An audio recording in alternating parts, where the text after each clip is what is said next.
Hi guys, in this video I'm going to show you how to install Epic Game Store. For that, make sure your iOS device is running on minimum iOS 17.6. Okay. After checking the iOS version, open your browser. I'm going to use Safari.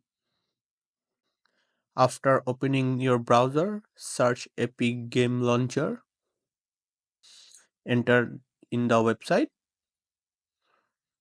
Okay, after entering the website, you will see install on iPhone or iPad. Choose that option.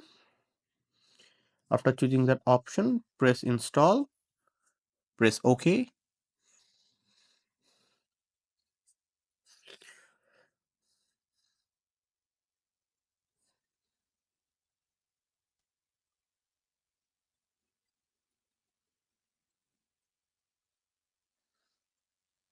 Go to the settings. You will see allow app from Epic Game Launcher notification will appear.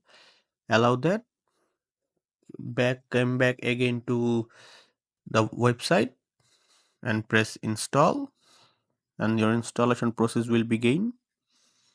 Okay, so after installing, enter the store. By this way, you can install Epic Game Launcher on your iOS device. So thank you for watching the video.